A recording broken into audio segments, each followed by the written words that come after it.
Man, doesn't that video just make you want to like put on your, school, right? your gear and just like go up the mountain? Hey, I'm David Valier. This is Nathan Plowman, the director of MSU. So glad you guys can join us today. And today we're doing an inside look into MSU, and no two better people to get an inside look than these two. We've been in part of this school for a long time, haven't we? Yeah, it has been a long time. I've been here for 15 years, but you've been here. I came in longer, 1998. Right? Wow, yeah. That was last century. Yes. Yeah, so we've both been part of this school for a long time. Yeah, very long time. We've been through like all of it, like pretty much anything you could think of, right? Yeah, we've been thrown out, or almost thrown out of the school. Right. Story to come later. Yeah, stories. Yeah, it's been quite a journey. But Nathan is now the director of MSU. He's the director of our Special Forces program that we'll actually talk about in a little bit. But yeah, he's the guy that I would say that if we knew, the apocalypse was coming, the end of the world, I would call Nathan. Well, I guess we wouldn't be able to call because the phones would be down. I'd find Nathan and I'd follow him into the dark. Ah, yes. That'll be your first mistake, right?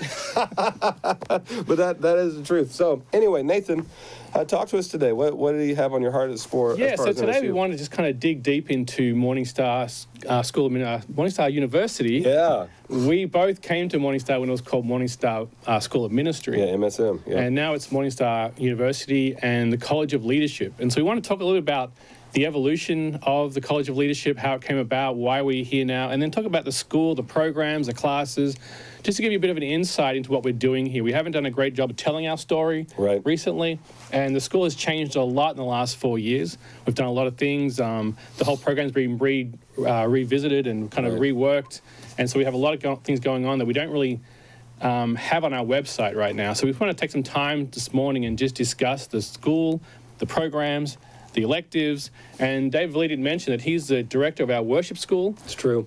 We'll talk about that in the next session, how much of an impact that's had in the kind of the landscape of worship in today's world. Yeah. It's really been impactful. So yeah, it's been awesome. And I want to encourage you, if you're watching and you're not one of our students, or maybe if you even are one of our students and you know someone or have someone in mind that is looking for something like this, absolutely, go ahead and share it on your page, share it to their page, get them to tune in, because honestly, there is a lot of people out there who are looking for something like this, but don't necessarily know it's out there.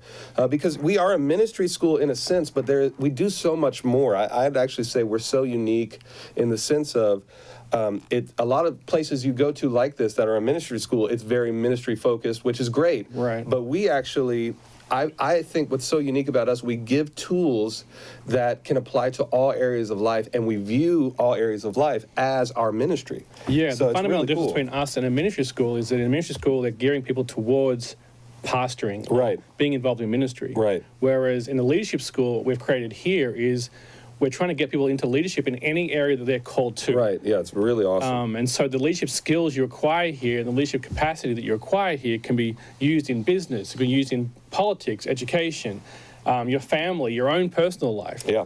Because, all leadership starts with us. Yep. That's our first thing. We need to lead ourselves well. Right. And so these things transfer to all these areas of the world, the 7 mountains, you might say, of culture. Yeah. And that's what's really different about us. So we're not really a Bible school, although the Bible is our main text throughout most of our courses, and we definitely uphold the Bible as the Word of God.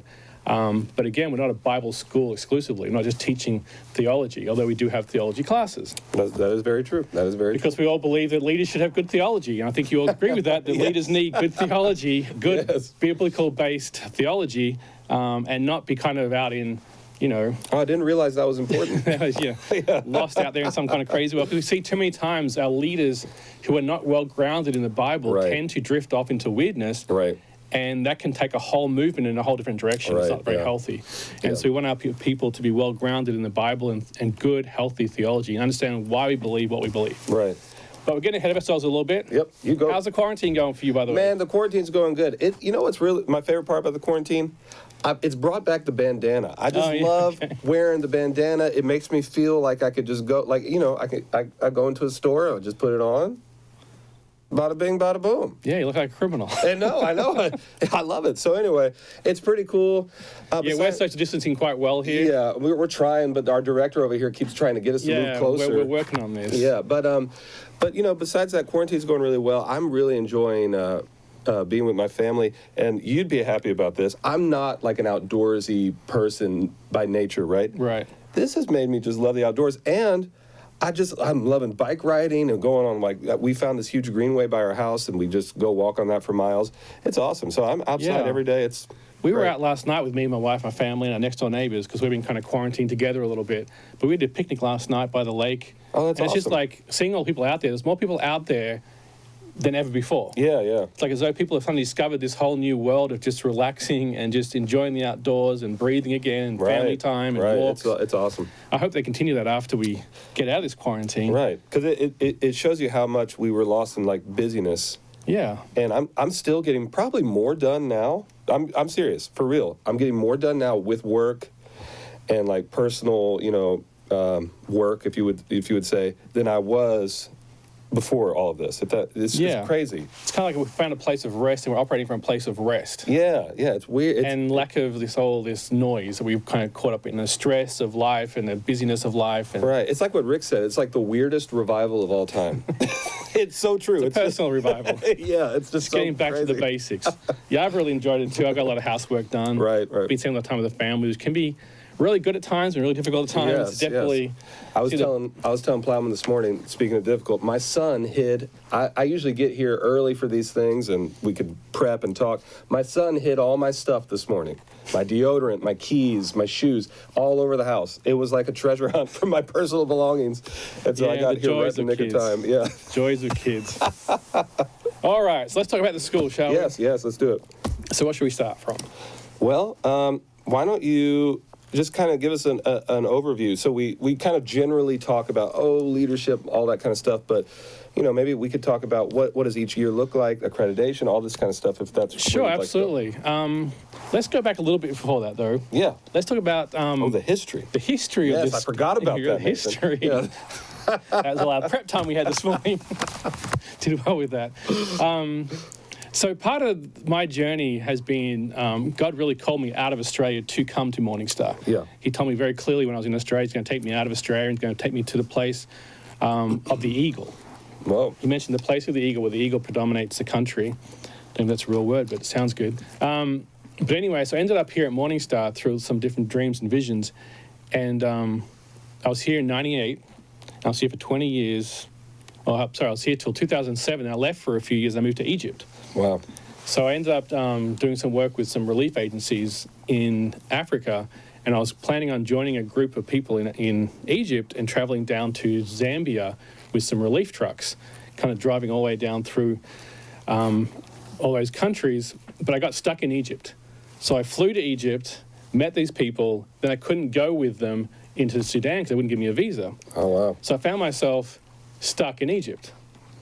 So of all the places in the world you're going to be stuck, Egypt is like not one you'd think about very often. Right. And so I thought, well, I had 2 weeks to get my passport figured out. And so I had to wait there for 2 weeks. And I was going to fly to Ethiopia and meet him in Ethiopia. And in that 2 weeks, I thought, well, I'm just going to enjoy this country and explore a little bit. But, you don't want to go to Egypt, not see the pyramids. Exactly, yeah. So I did the pyramids thing, and I did a couple of things around town. And then I felt like I needed to go to the desert and check out Mount Sinai. Because, Mount Sinai's in the Sinai Peninsula, and so I wanted to check that out. So I was preparing to go the next day, and then this guy came up. I was staying in a hostel at the time, and this guy came up, and he saw me standing in the lobby of this hostel, and he was a Boab. Now, in Egypt, there's these guys called Boabs, and they're basically doorkeepers. Right. And it's their whole life. When you're a Boab, you can only be a Boab. And a son of a Boab can only be a Boab. Wow. So basically take care of one building their entire life. They take care of all the mail, they take care of all the deliveries, they take care of everything for that apartment building or that office building. And this Boab came up to me and he handed me a book. And there was a book called Prepared for War. When I opened it up, it said, and the next day Moses arose and went to Mount Sinai. The first thing I read. So I'm like, okay, that's probably a confirmation of where I'm going. So I headed off to Mount Sinai the next day and ended up staying in St. Catherine's Monastery for the night. Got up in the morning and we hiked up Mount Sinai to do the sunrise experience. And so we hike up there and it's freezing cold. We wait for the sun to rise, and there's 1,000 people up there who just come for the sunrise every day. And then when the crowds kind of cleared off, I kind of wandered off and just sat on top of this mountain for a while in the middle of the Sinai Peninsula.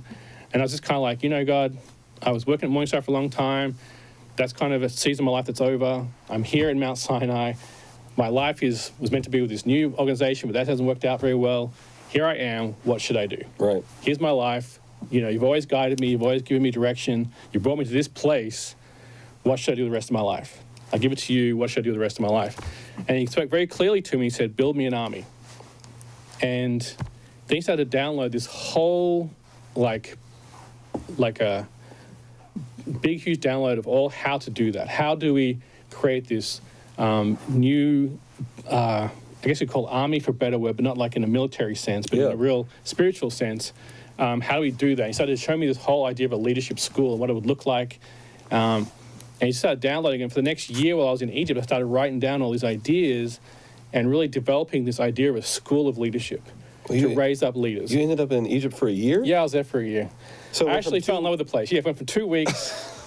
Whoa. Because towards the end of the 2 weeks when I got my passport back, and I was sitting in this office in Egypt near Tahrir Square, where the big riots were, and I'm about to get my new visa to stay in Egypt. Right. So I had to get out of Egypt, but I needed the visa.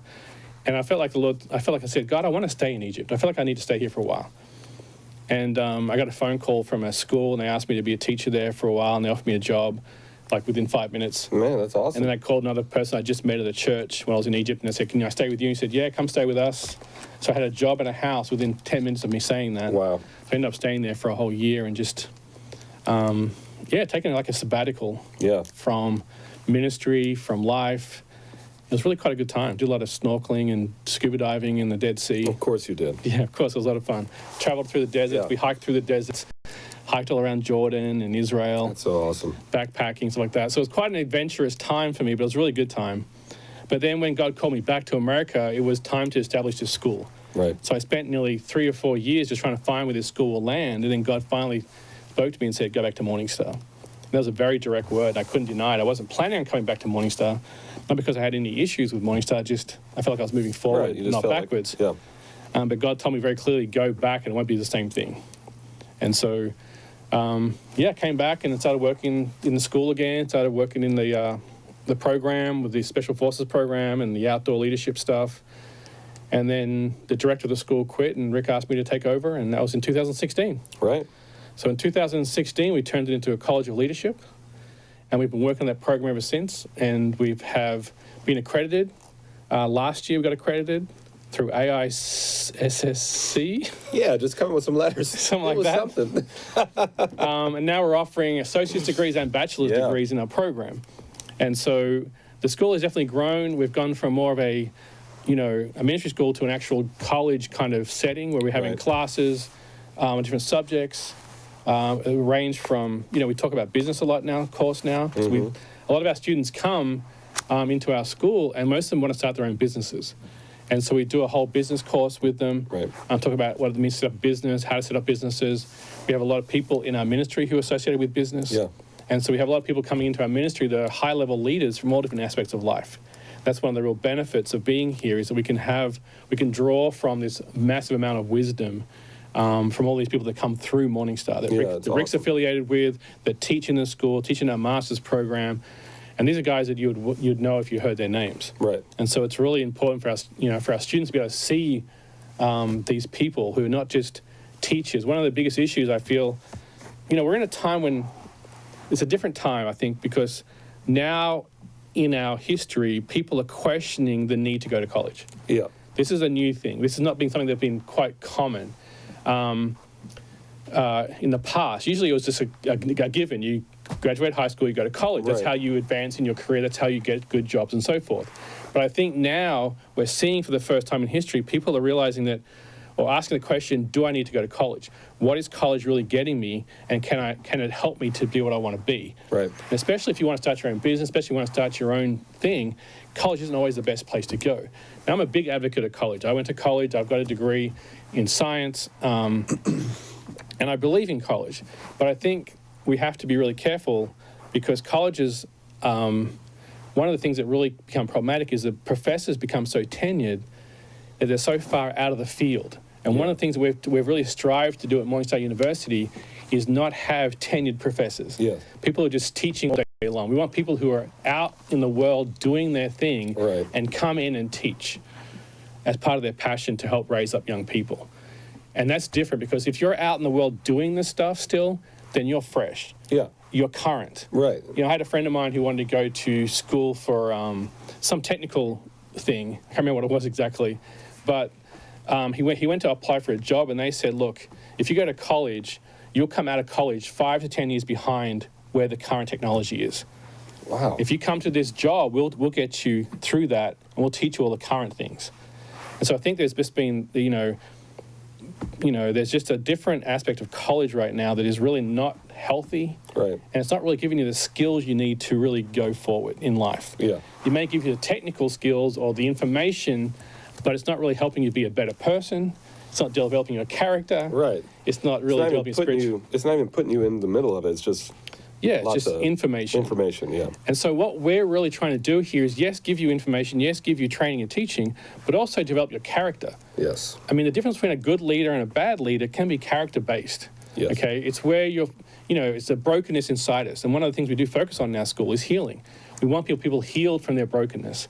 We want to see them move forward to learn how to forgive each other, learn how to let go of offenses, learn how to release things that happen to them so they can move forward in a healthier way. Yeah. We all want to be the light of God in this world. But if we are broken, then we can shine that light through through our brokenness, and that comes out as not fully the love of God, but more control, manipulation. And so we want to see that our leaders come out healthy and whole, Yeah. and not through that brokenness. So that's a lot of what we do here. We talked a little bit about we're not a Bible school, but we do have a really good theology course. Oh, yeah, a great one. And really good theology. Yes, we hope. We in the first year of our program, we talk about essentials of theology. That is, what are the essential beliefs that make us Christians? Right. The Moravians have a saying that in the essential things, unity, in Yep. the non-essential things, charity, in the non-essential things, grace, and in all things, charity. Meaning that there are certain doctrines that are very central to our faith. Totally. That make us Christians. And we have to adhere to those doctrines, right? But more so, we need to understand why we believe those things. Yes. Where is it scripturally? Can we say, I believe this because this is what it says in the Bible? And that's what the first year program is about. Getting the essentials down. Because, some of the most important things in life is to get the basics down really well. Some of the best sports teams in history are the ones who've gotten the basics done or get the basics done really well. Not the ones who are very sophisticated, but the ones who really understand the basics of their sport. And so we want to get the basics of theology really ingrained into our students, so then we can move into the more ethereal, more outside those kind of basics theology and discuss things that are a bit more controversial. Right. One thing I really like about, at my time was MSM, now MorningStar University. I remember I came in, now I have an Assemblies of God background, back in the day. Sure. So my let's just say if you have an Assemblies of God background, you understand that it's our way or the highway. You get what I mean? Sure. And so when I came here, I remember at the time the MSM director actually was telling us, hey, we're going to bring in people. Now, as Nathan's telling, we have the essentials. Yeah, we covered all the essentials, the things that we believe that are totally vital to our Christian faith.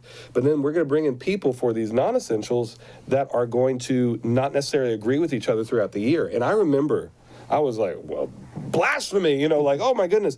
But actually, it's really healthy because it actually helped us form helped us have the permission to form our own opinions, to do our own research, to study, to show ourselves approved. You know what I mean? Absolutely. And it was really cool because I felt like such a freedom. And that really does carry on, I think, under your leadership as well, because you're allowing people to say, hey, you go and dig into this, you go see what you believe. And it's really cool. I don't see a lot of schools like what we do allow that kind of thinking. Yeah, we're not trying to spoon feed people, here's what you should believe. This is what you need to be. We're not trying to create replicas of who we are. Right. We're trying to say, hey, here's some ideas. You go and study it out, because the only way they're going to learn is if they study it out. Yeah, to me, it's You can't make it too easy. It's got to be, there's a Right. scripture, it's the glory of God to conceal a matter and the glory of kings to search it out. Yeah. It's our job as kings to search this stuff out, to really go into it and say, is this the truth? What do I really believe? And a lot of times we throw things out to students that are a bit challenging. Yeah. And it causes some upset, but we want to make them think about it. What does it really mean when the Bible says this? Or what does it really mean when God is saying this? Yeah. And challenge their beliefs. Because a lot of times when people come to our school, they're coming out of the Christianity based on their parents' beliefs or their Sunday Right. school stories. Right. They haven't really studied their belief structure very well. And this is one of the issues when people go to college. Because when you go to college from the home, you may be brought up in a Christian home, you haven't really kind of searched things out very deeply, but you kind of accepted what your parents have told you, you've kind of been to church and listened to what the preacher told you, and you kind of accepted all these ideas, but you haven't searched it out yourself. Right. When you hit college and all these professors who have spent 20, 30 years arguing down every Christian they've ever met and mocking them and mocking their beliefs, when they come into that environment, they don't have the ability to draw from Right. wisdom to really push back against this stuff, or to even how to stand up against these attacks. And that's why a lot of Christians tend to fall away in their college years, because it's embarrassing. They get mocked for believing these children's stories or whatever it is, Right. but they don't really have the depth of knowledge to really push back Right. on it. Or even why they believe what they believe. Right, Yeah. exactly. Yeah. And so we want to get that into our students very clearly, because, this world needs leaders. I think we all can agree that we need a better class of leaders in this Yes, world, I think so. in all areas of life. I think there's, what's called the leadership gap, this lack of really strong, godly leaders in a lot of areas of our lives. And that's what I think our mandate here at MorningStar University is, in our College of Leadership, is to raise up a new breed of leaders and to use all the wisdom of the scriptures and all the wisdom of our seniors and our people who have gone before us, to draw from them what they've learned and to take that forward to the next move of God, what God is doing in this world next. Yeah. So that's really exciting. And so again, that comes from all our teachers being fresh in the field. They're all leading. They're all out there doing things. They're not just stuck in an office all day long teaching and grading papers. Right. And this is really important to us. And so, again, looking at the colleges that they are today, I think people are starting to realize that colleges are not a good place to send their kids anymore. I mean, The pricing is getting out of control as well. I mean, these people are sitting on massive endowments and they're charging ridiculous prices to go to college. I'm from Australia. Our college when I went to college, it was free. Oh, really? College was free in Australia. Wow. Good college, good level of education. And they started introducing a small fee, like $1,500, $2,000 a year. I'm not quite sure what it is right now, but the sense of paying $30,000, going into debt for 20 years of your life to go to college is getting, it's questionable. Why are we doing this? What does it benefit us? And most people who go to college also will end up working in areas outside their degree. That's just a normal part of life. They kind of go to college for science, end up working in law or something like that. Whatever it is, they kind of get outside their degree a little bit. And so they end up paying off for years. And so between the environment that colleges are creating now, an anti-Christian, definitely an anti-Christian bias in most colleges. It's almost like a socialist enclave these days in colleges, pushing these ideas on, or being against everything that we stand for. And then there's high costs, the professors, like that. There's a whole bunch of reasons why people are now questioning, especially Christians, sending their kids to the colleges. And so what we're trying to create here is a real alternative to that. Yeah. Where you are getting a real education, you are getting real training, and you are getting real skills that will help you in the real world. We're not, we're cheerleaders in some ways, but we're not cheerleaders for no reason. We're more drill sergeants in a lot of ways. Yeah, I was like, cheerleaders isn't the way I describe us, but yeah, sure. We are definitely encouraging and supportive of our students. Yeah. But at the same time, we confront stuff. We deal with stuff. Yeah, that was something I actually was going to say earlier. You were talking about kind of dealing with deliverance, getting free, that kind of thing here. One thing I love about MorningStar, well, I'll say this. If you know anything about MorningStar, you know that MorningStar is not for the weak of heart in any regard, like, worship, speaking, the things we talk about. But even the students that come here, I have had the privilege to, go and be a part and see the inside of many ministry schools.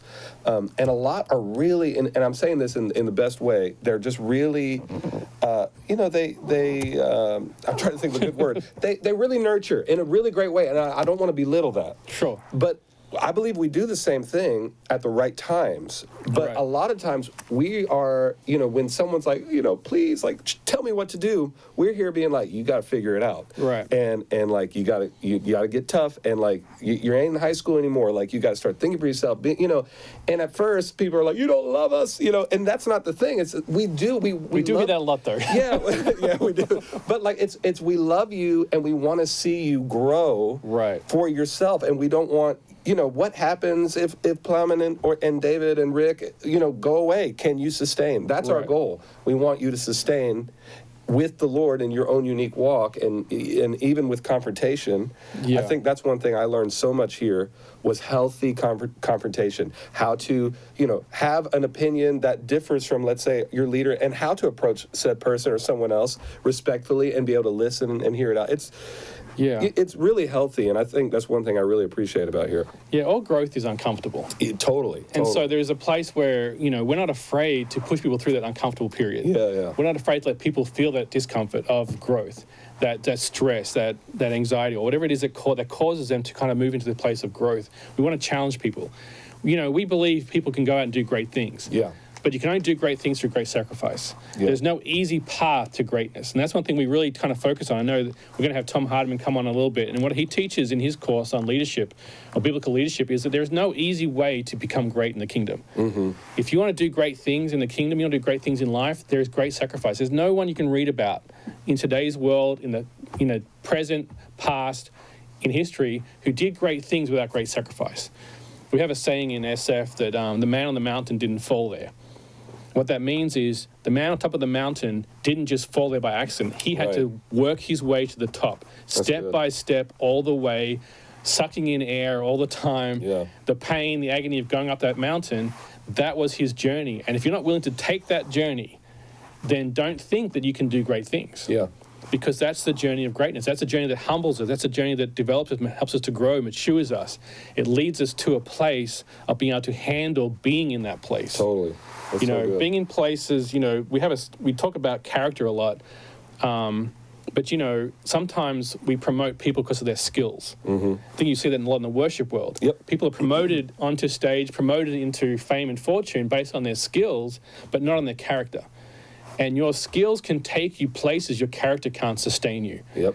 And that's the danger. You see that happen all the time. All these people who get famous and suddenly they just fall apart in drugs, their life falls apart, they end up killing themselves, or everything just collapses because they didn't develop the character to sustain the skills or the fame that the skills brought them into. And that's one thing we want to focus on. Yes, you might be a great musician. Yes, you might be a great speaker. Yes, you may be great at this thing, but you need the character to back that up. Yes. You need to have good, godly character.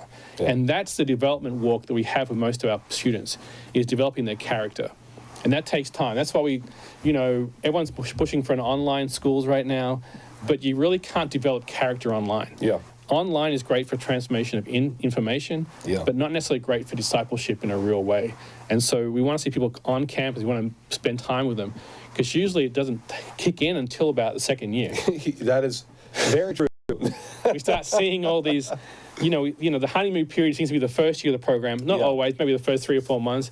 But then in second year, we start to see the real development kicking in. Totally. The people are really transforming, the real issues coming out, and really get to delve into what is going on in their lives and help them grow. Yeah. And we hope, we're graduating our first bachelor's class this year. So our first people have gone through our 3-year program. And we're really hoping to see where they go from here. We're really looking forward to what they do from here and seeing how our program is working or not working. Right.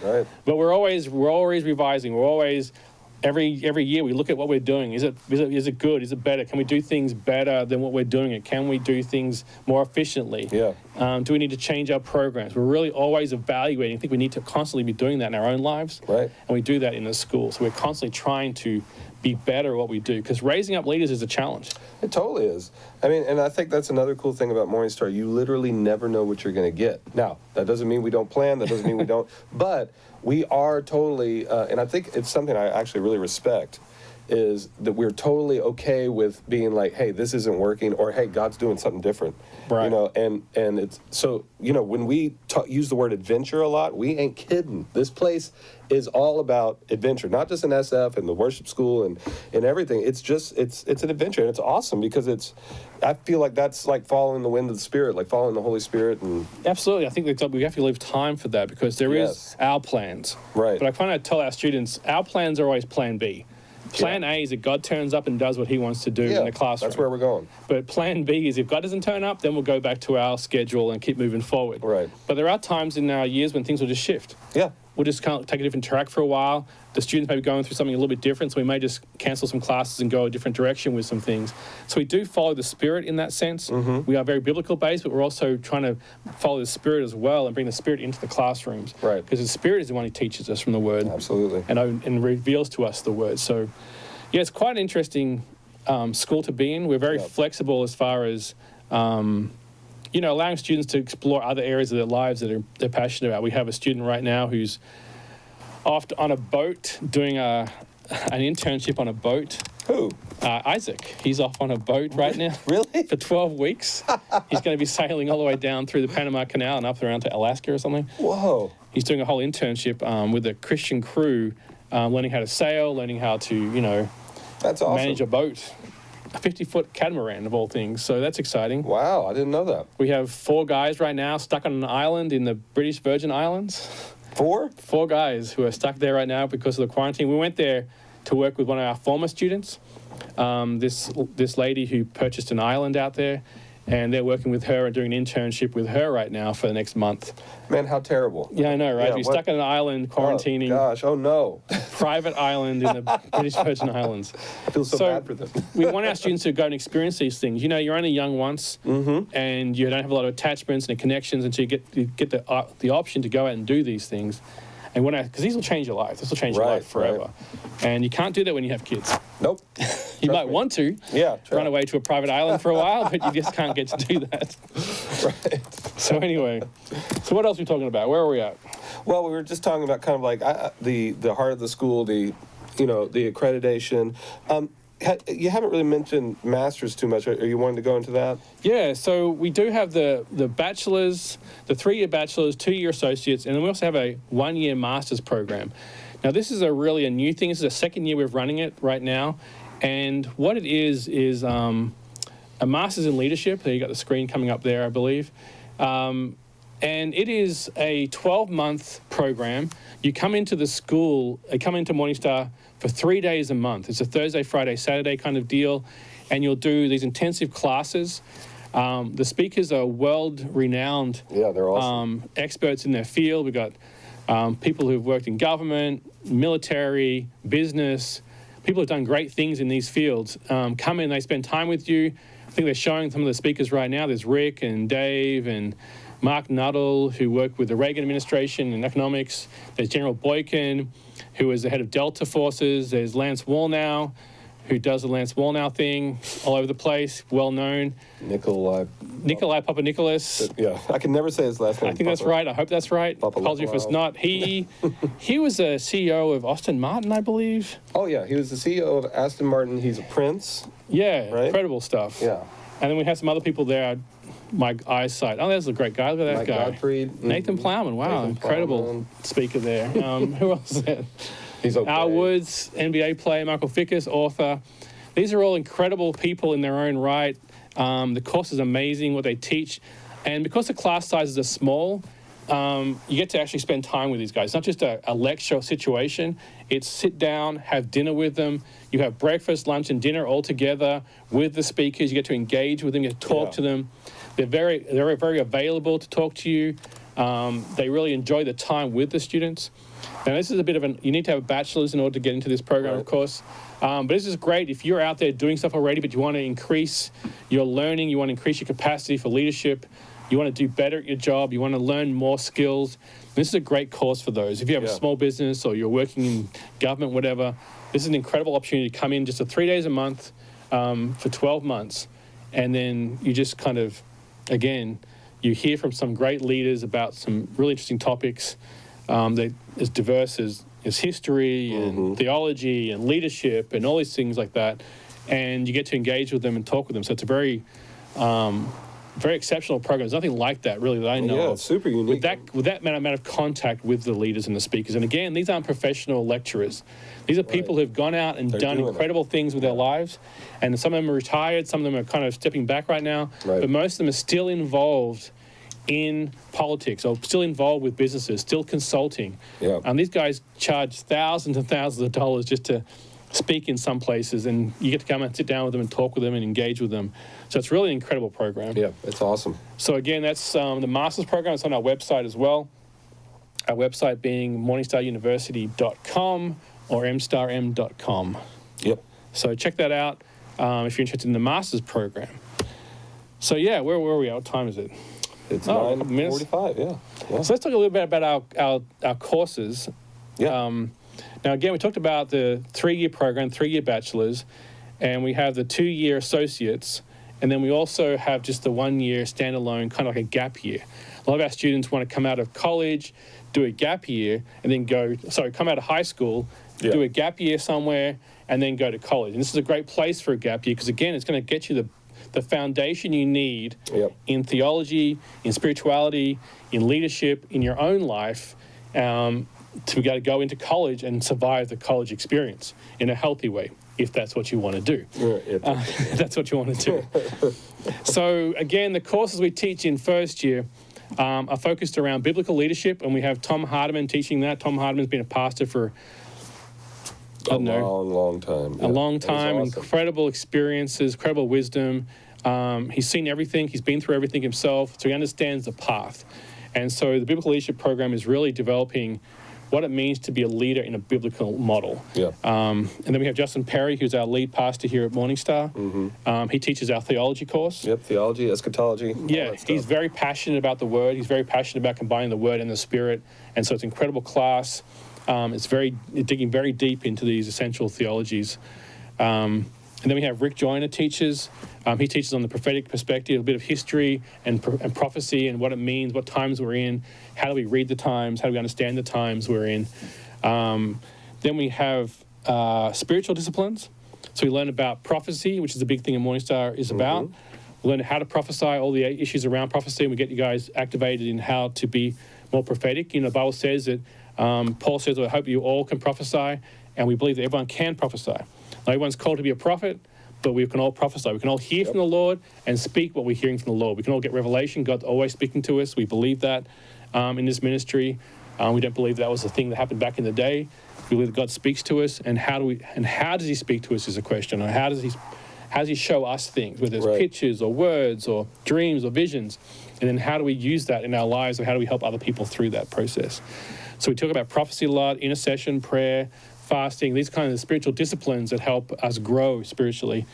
And then we also have a course on financial literacy. We really want to see our students... We cover everything.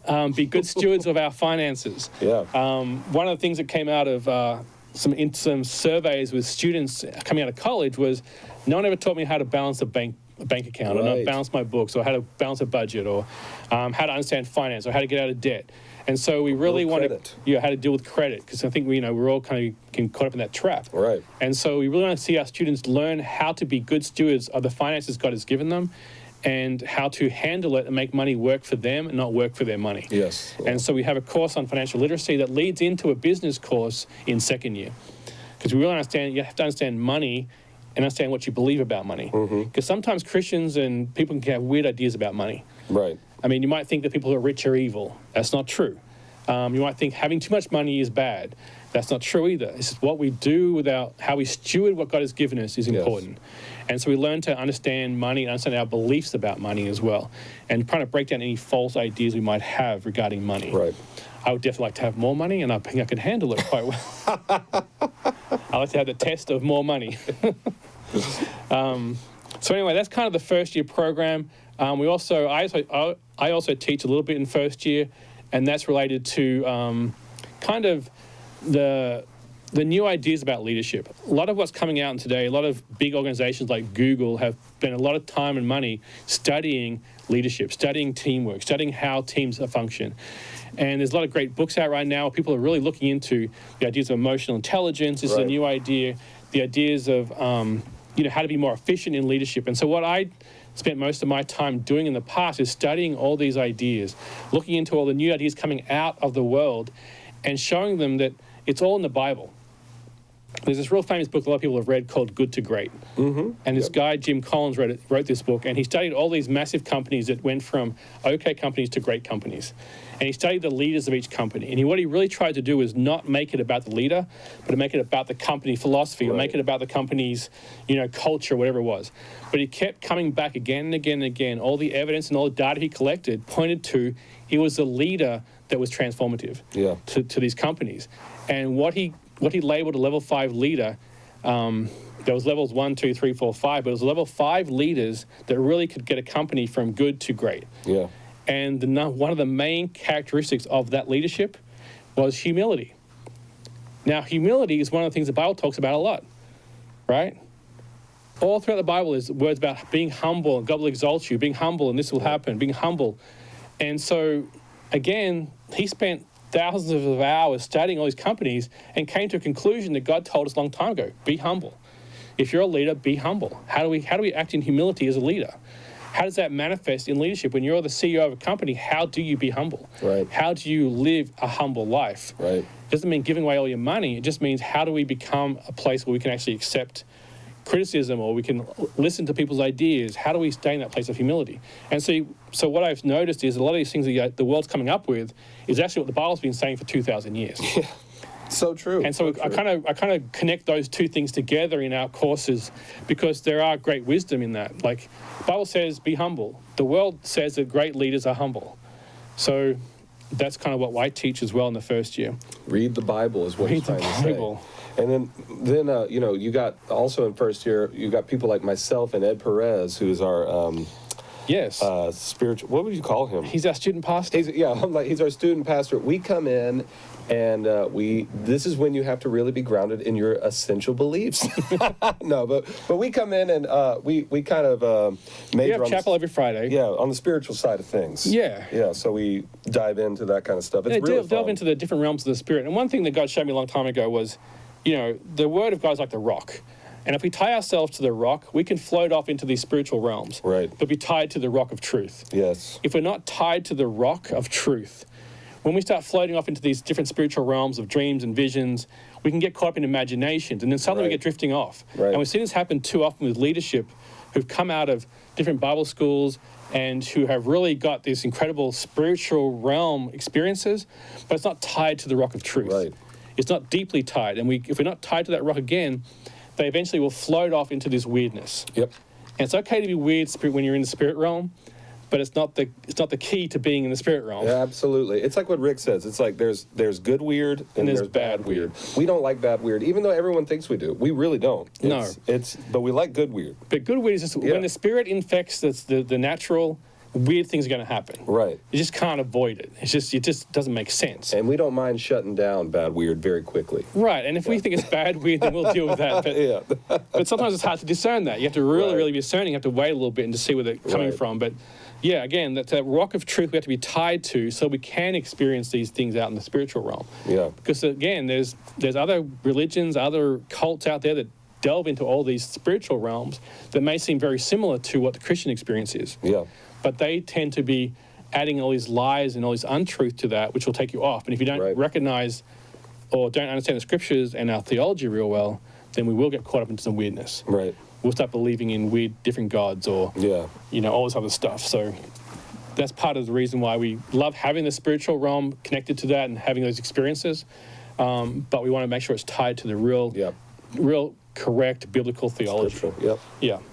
So that's our first year program. Yeah. And again, the first year program is really geared towards foundation, laying a solid foundation for our students. And it's also part of this first year program and part of the second year program is our electives. And we're going to take a little break here for a second. We're going to come back after the break and talk about our electives. Yes. Now, we have a couple of electives that are really strong right now. We have our worship elective, which Dave Villier here is in charge of. Yep. And we have our special forces or our steadfast elective, which is our outdoor leadership elective. Both of these things are a part of our core training in the school and very important towards leadership. But let's have a quick break. We'll come back. We're going to have a little quick word with Tom Hardiman when we come back. Then we'll delve into our electives, and we'll keep going on with this program. Again, if you have any questions, if you're a person out there that's curious about our school, wants to know more about our school, please go to our website, morningstaruniversity.com. But feel free to add some questions on our Facebook feed here if you want. We're looking at them both. Yep. And hey, again, share this with people that you think would want to know about this. I'm telling you, a lot of people don't necessarily know these things exist, and it's up to us to share that with them. So if you can, share it on your page, share it to your friends, tell people to tune in. And even if you're overseas, we bring students in from overseas all the time. We have the ability to do that. We have accreditation for the government to bring people in from overseas. So if you're overseas, let us know. We're happy to talk to you about the process of getting you here as well. Yep. Anyway, let's have a break. We'll be back. Back in 5-10 minutes.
show me what love is. No skin can hold me now. I'm done, I'm breaking down. Come and show me what love is. Come and show me what love is. We are free with the swine love. We let go to the swine love. We are free with the swine love. We let go to the swine love.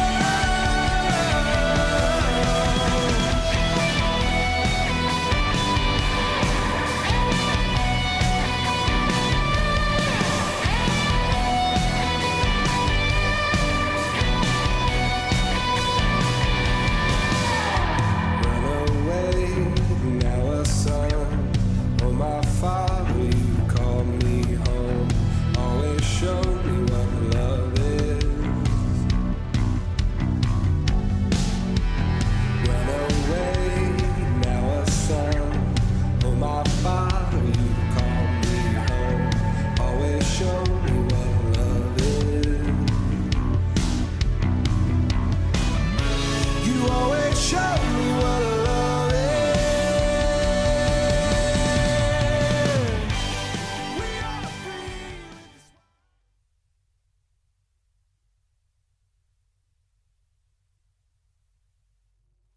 Hey everybody, welcome back, and I'm back here with Nathan Plowman, and as we were talking about earlier, we're just giving you kind of an inside look into MorningStar University, what we do, our heart, our vision, and now we have one of my favorite people joining us. He is practically family, and I can explain Almost. why, because, my wife...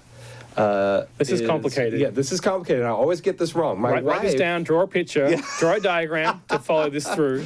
My wife, sister is married to Tom's son. And so therefore we are always in family gatherings together, Christmas, Thanksgiving, all kinds of stuff. So Tom is practically family. But anyway, I'll throw Yeah, it to Nathan. so this is Tom Hardiman. Tom Hardiman teaches our biblical leadership course in first year, as well as some other courses in second and third year. Tom, how are you doing today? I'm great.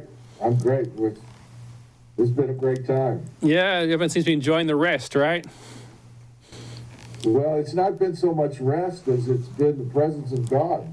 Yeah. And that does bring rest.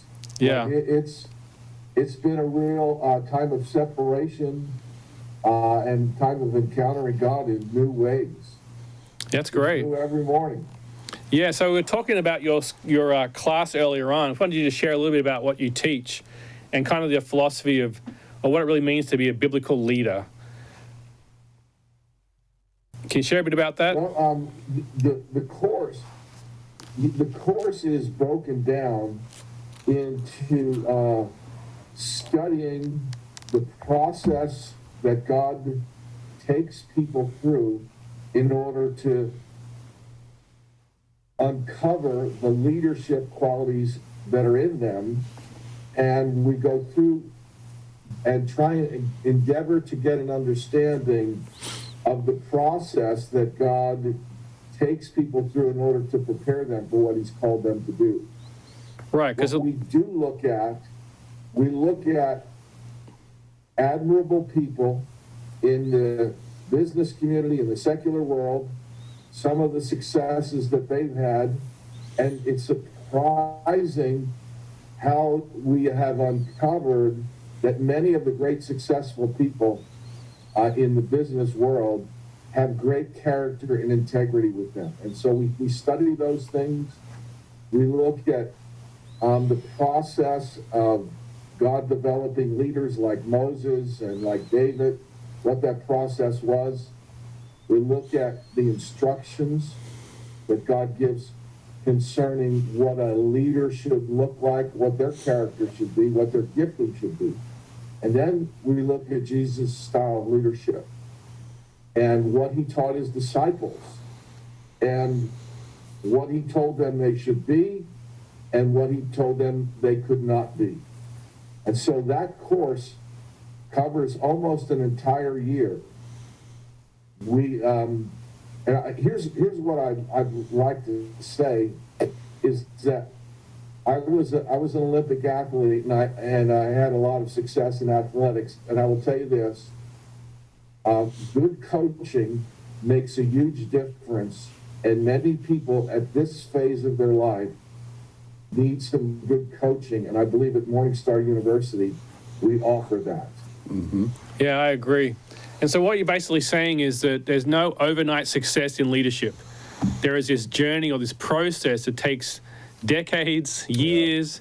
It's painful, it's difficult, it's you have to endure it sometimes.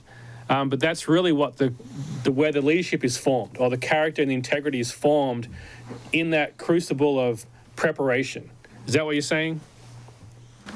Exactly, Nathan. And we feel, just looking at the development of MSU, we feel specifically like God has entrusted to us some of the best potential leaders, and we feel a responsibility to help create an atmosphere in which they can grow. Yeah. Right. And develop, and what to expect. And so that's part of our heart in developing MorningStar University, is we feel entrusted with this as a sacred responsibility to take that which is in raw form and help shape it into what God is looking for. That's really good. And you also teach a little bit in second year and third year. You have a course online about the new breed of leadership. Talk to us a little bit about the ideas of a new breed of leadership. Well, this goes back to prophetic words that we have received here at MorningStar. And if you would look over on our website, the history of our prophetic bulletins and the things that Rick has written, sprinkled throughout the prophetic bulletins, there are periods of time in which Rick is writing about the emergence of a new breed of leaders. We feel like that's part of our commission, is to help develop that.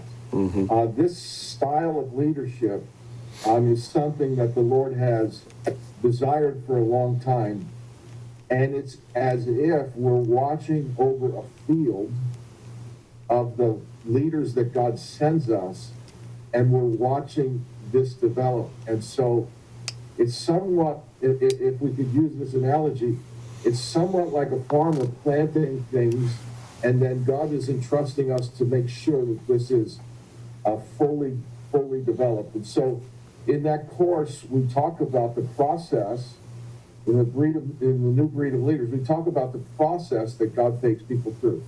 What is God doing to make a leader? Right. What process does he take them through? And we talk about the development of courage and character. We talk about advantages and disadvantages of having a profile in before people. We cover a whole variety of things, and we look at significant leaders in the Bible like Nehemiah and David and Joseph, and what are the admirable things that they did, and some of the things that they avoided. And I will tell you this, is that we talk about strengths, we talk about failure, mm-hmm. and the advantages of people who have fallen, because out of those experiences, some of the greatest moments in your life, some of the greatest teachable moments in your life will ever happen in those kinds of moments. Yeah, that's great. What would you consider some of the without getting too deep into the course, we're going to do a whole class right now. What's some of the characteristics of one of these new breed of leaders? some basic characteristics? Again, not getting too deep into it all right now, but Well, I'll tell you where it starts. There's an unmistakable tug of God in their soul and in their spirit. That's Yeah. where it begins. They're not really satisfied with the pursuit of things in this life. And when people arrive at MorningStar, some of them are on this quest to hear the answer to that call. And we recognize it when they arrive, that the hunger that's in that person to develop their destiny, what God's called them to do, is something that the vast majority of them feel. yeah, They feel like, I can't follow the promptings of, or the tug of the things of this world. And so we consider that really sacred, and we try and nurture that. Now, it's like David when he was anointed prior to Saul, while Saul was still in a position of being the king. David couldn't get away from the call. Moses couldn't get away from the call. Even Peter, after his failure, couldn't get away from the call. And so that's where this begins. It's like nothing else will satisfy. And Nathan, you felt it, David's felt it, I felt it. And at times, what we do is we try and keep people on track, because there's temptation in the process of the development of your gift. Part of the testing that you will go through is that you're going to be visited with experiences where you want to give up. right. And that's part of the way that God makes you into the person that he's calling you. Yeah, one of the other things you talk about, Trust God with the future. yeah, one of the things you talk about also is the shipwrecks of ministry or shipwrecks of leadership. And part of that, one of the other testings you might go through in the process is the shortcut temptation. It's bypassing the process and jumping ahead and being promoted or self-promoting yourself to a position you're not ready for, or God has not prepared you for yet. And so we see that a lot. We really, this process is so important, but it takes a lot of patience to sit in that process and let God promote you into your position, rather than go the way of the world and self-promote yourself into positions and get ahead of your character, get ahead of your training, which when you get into that position, you don't have the grace because you did it through the flesh, and what you do in the flesh, you have to maintain in the flesh. But what God does in the Spirit, he'll maintain in the Spirit. So that's really one of the things you talk about a lot, is that incredible, the process is so important. And to understand we're in that process is so important for leaders. Because sometimes we just think nothing's happening. But to be in tune with what God's doing and understand I'm still in the process, that God's developing me, and he will promote me when I'm ready. Like Joseph in jail. Joseph could do nothing on his own ability to get himself out of jail. He tried a bit of self-promotion, but he could do nothing at all to get himself out of that jail. It was only when God said, now you're ready, that he pulled him out. And he went from jail to king in like hours. That can happen that quickly. One of the things I love about our faculty is that the things that you're saying, we've made those mistakes. Yeah. And so we're pretty transparent about mistakes that we've made, and one of the reasons we are is we want to help people avoid the trip-ups that we have been through. Sure. And so, wisdom is not just experience. Wisdom is learning from somebody else's experience. Right. And so that's part of what we so enjoy doing and coaching our people, is like, we did this, don't do that. Right. I think that's why God put me and Dave in charge. Yeah. Oh, I was going to say, I've learned a lot from you, Tom, and just hearing, you teach over the years. And honestly, there's been many times, Tom, with the leadership in my life, has been very vital to, kind of warning me about next seasons that I'm going through. In fact, even the season I'm in right now, I blame solely on Tom Hardiman because of a word he gave me. But it was a very accurate word, and it honestly prepared me as a leader because I was not ready for what was coming, or I was not in my head, and anyway, it was just so key. And because Tom has walked through so much with leadership, he was able to sit me down various times and really give you the hard word. Yeah, it was. Stop goofing around. Yeah, it was Tom who when I was out in the wilderness, said, I'm coming back to MorningStar. And I said, Tom, I'm not ever coming back to MorningStar. Right, yeah. He's like, no, God's calling you back to MorningStar. And I was like, no. Yeah. And then about a couple of weeks later, God said, go back to MorningStar. And I was like, all right. Right. And Tom was the first person I called. Yeah. There you go, Tom. Great example of a leader, biblical leader. Totally. And great to have in the school so much wisdom and so much depth of understanding. I mean, he's been doing this for a long time, and he's been through the ringer, as we all kind of have in some level. Right. Tom, is your wife there? Marianne, are you on? I'm going to throw it to you for a second. I'm here just trying to... Oh, here she is. So this is Marianne You're Hardiman. probably going to have to mute yourself. Yes, mute yourself. It's a good word for all of us. So Marianne Hardiman teaches our Can you hear me prophetic... okay? Yep, we're doing good. Yep, we can hear you, Marianne. Marianne teaches our prophetic classes. She's one of our teachers as well. Yeah, I can't hear you very well. Hold on. Okay. Let's It's like do technical this. issues here. Okay, there we go. Need like one of those signs. It's Zoom. Technical difficulties. Welcome to the world of quarantine. Right. All right, Marianne, you with us? I am. All right, let's split screen this. Okay, there we go. All right, we're back on.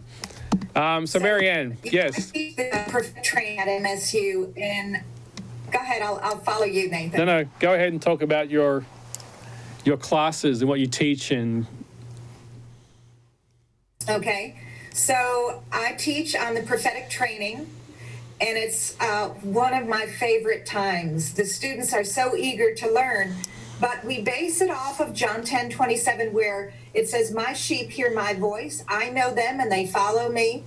And God is always talking. And so the prophetic is such a important part of MorningStar's DNA. Yeah. And from day one, we have taught people on how to hear God's voice. And so as students come in, it's really great because I teach them on the various ways to hear God's voice, because God is always speaking. And when they recognize the voice of God, it's almost like their whole spirit opens up. Yeah. And they are able to not only hear what God says to them, but they're able to get words for other students. Now, my class is highly interactive. And so it's a little hard to do this online, but I bet we could probably figure out a way. But what I do is I first instruct using scripture basis, and then we do activation. And so it's a really safe atmosphere for the students to learn, to make mistakes, and sometimes we've had some big mistakes, but everybody learns. We take this as an opportunity, as a learning experience, to get deeper into the word and to understand when God is just a still small voice. I mean, he gives us visions, he gives us dreams, he gives us audible words, he gives us pictures in our minds. And so it's learning it's learning the language of heaven, essentially.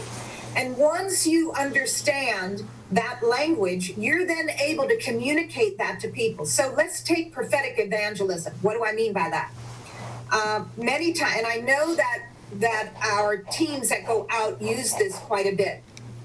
They'll ask the Lord for a word of knowledge, or they'll ask the Lord for a prophetic word for someone, and they will use that word, and then they will, it's like a door opening. It's like cracking the door a little bit to someone's heart, because that person will hear God's heart for them.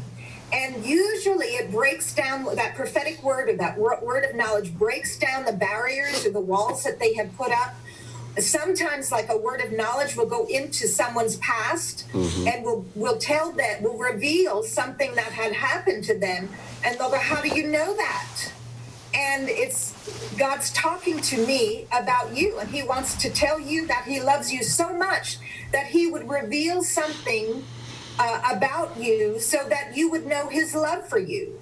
And so usually, and then you're able to many times witness to them or to explain the gospel to them.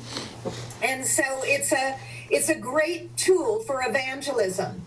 But when you're first starting out, you probably have heard God speaking to you, but you haven't recognized it. And so, like I said, God is always talking, but we don't always recognize how he is talking. And he can speak to us through the scriptures as well. I mean, you can wake up with a scripture and it will bring you through your day. It will be something that God is trying to tell you. So we strengthen the students in understanding how God speaks to them. And then in the activation, and this is my favorite part, because students get up in front of the class and we walk them through that. So let's say they get a prophetic word. Let's say they get a picture in their mind. I go, now, how did you get that? What came to mind? And then, but many times we miss it in the interpretation or the application. So we walk them through what the interpretation could be. And again, you have to have that witness in your spirit that this is the interpretation. So if they're ministering to another student, and we always, everybody's a guinea pig in the class. And so I'll call a student up and they are probably, their knees are shaking, thinking, oh my gosh, I have to give a word to the students. And, and here I am on the spot. And what I do is I reverse it. I go, okay, now the class is going to give you a word. So they totally calm down, and then the class starts hearing what God is speaking to them. And many times it'll just be a picture, or it may be something that, God may remind you of something that may have happened in your own past that has application. You don't know that unless you speak it. Right. And many times the hardest thing is stepping out in faith. And so I tell my students, I said, listen, many times, starting out for me, I used to say, God, you got to give me the whole thing. You got to give me from A to Z before I get up there. And, everybody kind of laughs at that because you're just learning, and that's your level of faith. But as you grow and mature in the prophetic, like for me, I have to take a step of faith. Sometimes the Lord will highlight someone in the room, and I'll say, could you please stand? I don't have any, but I know the Lord's highlighting them. I just keep seeing them or something comes to mind. And you're going to have to meet yourself. And so as I tell them to stand up, what happens is then I get the word. And so it's a step of faith many, many times. You're not supposed to strive to get a word. You're just trying to listen to what God's saying. So, Marianne, can I jump in here for a second? I'm doing a lot of talking. Yeah, can I jump in for a second? Let you ask me some questions. Yeah, so I really like what you're saying, because one of the hindrances people getting into the prophetic ministry is the idea that, what if I get it wrong? What if I'm not doing it right? And a lot of people have experienced weirdness around the prophetic ministry. People who just said dumb things to them, like guys telling girls, I'm going to marry you because God told me that. Stuff that we don't allow in our school at all. We don't allow that. And so one of the things you really addressed... That's actually a pet peeve of mine because... Yeah. Yes, we don't do that. I've had students do that in the past. Oh, no. And we smack them up the head. Listen, you cannot say that God told you to marry this person. Right. It's just not right. This person, the woman is probably saying, well, God's never told me. Right. And so these are really practical things. But let me tell you, we tell the students that we're going to follow guidelines, and it's edification, exhortation, so building up, exhortation or encouragement, and comfort. Right. And so these are the guidelines in Corinthians, right? We make sure that what we're doing is we're following those 3 guidelines. And especially this year, the students have been really, really great. I mean, some of them have stood up and said, I've got this word, and it's always followed those guidelines. So I haven't had to worry about that. We don't, for example, we don't say, oh man, I saw you in a car accident. No, we don't say that. What we try to do is, let's say somebody does reveal that to someone.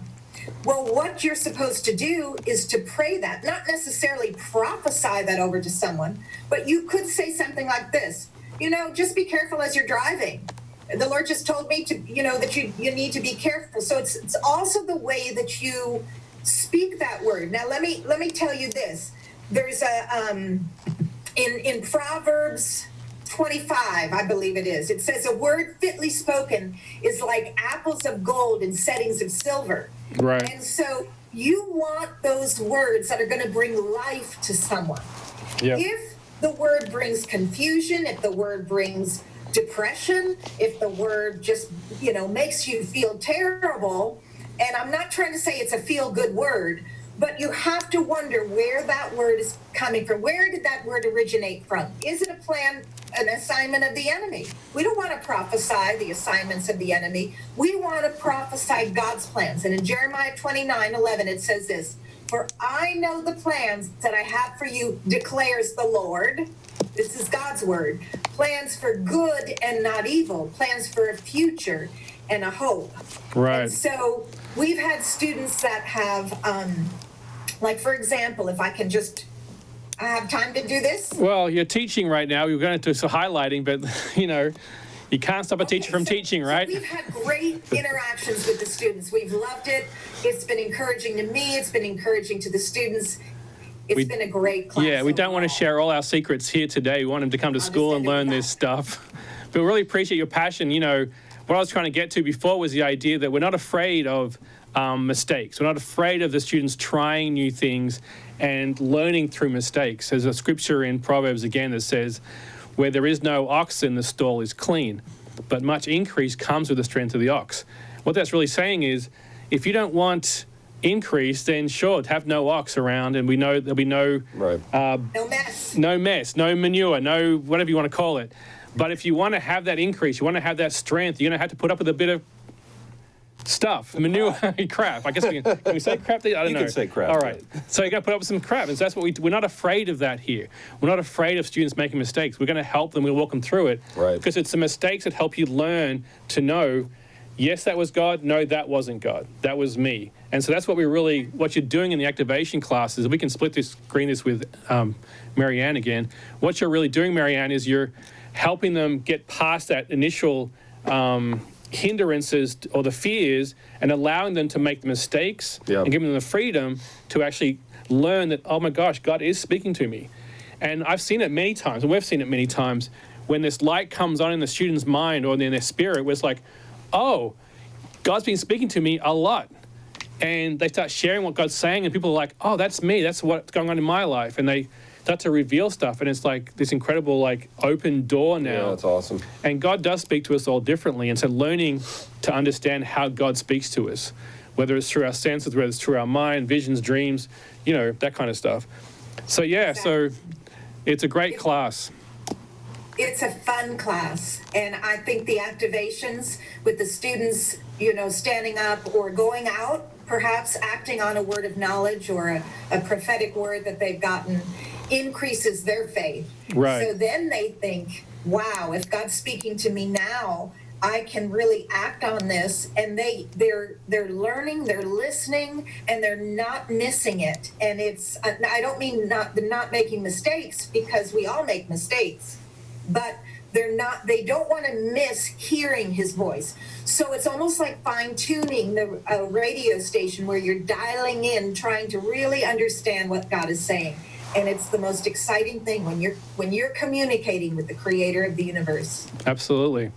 Well, Marianne, we appreciate you. We appreciate what you do with the class. And Tom, thank you for sharing with us.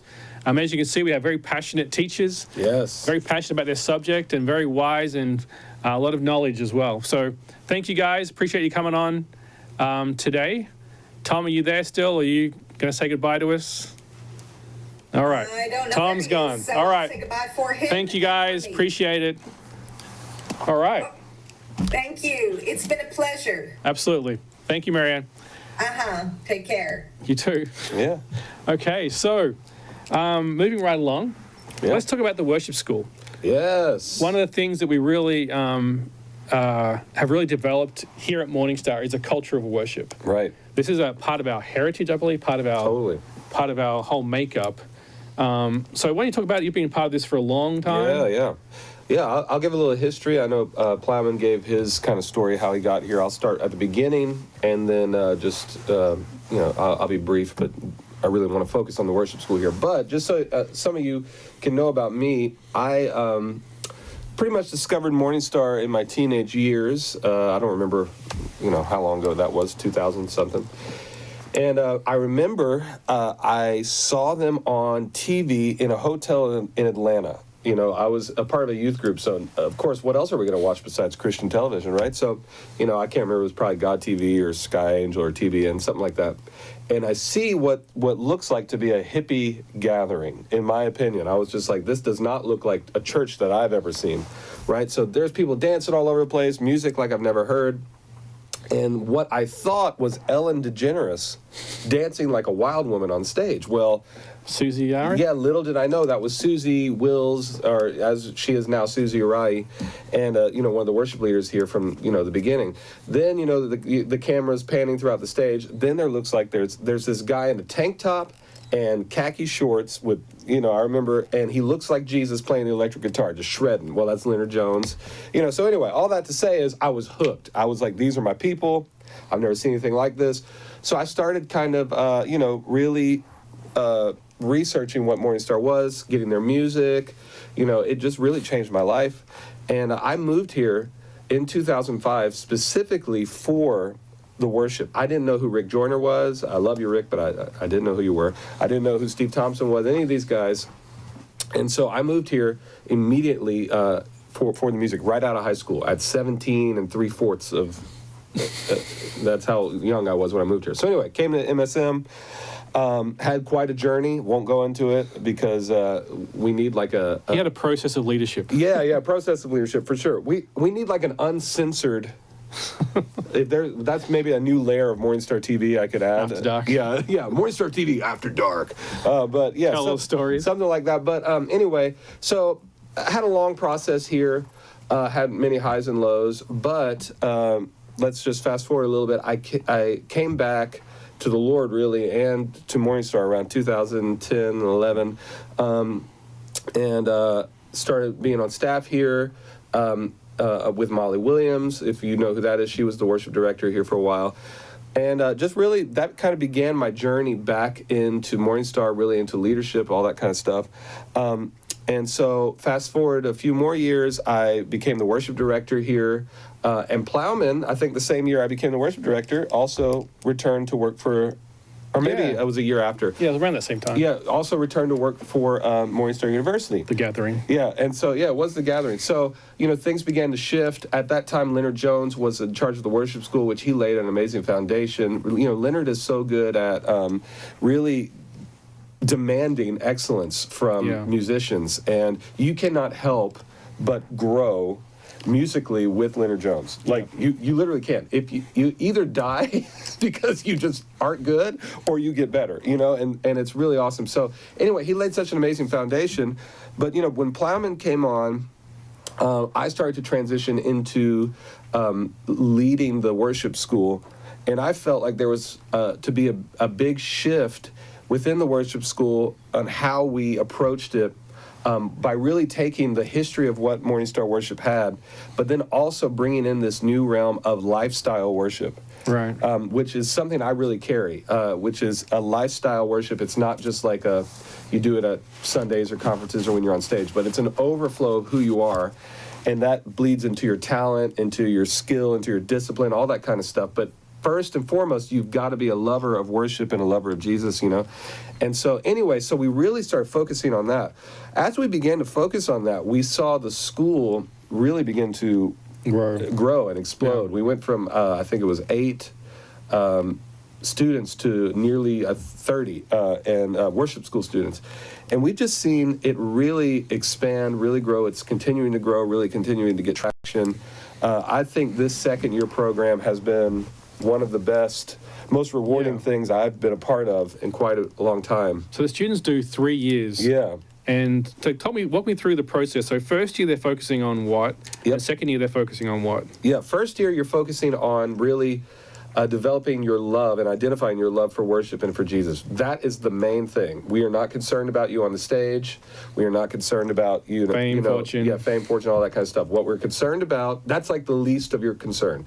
What we're concerned about is love Jesus, love worship, know why you're doing this, and then we're also concerned about your basic theory knowledge, music theory. That's something that we really dive into probably more than any other worship program out there.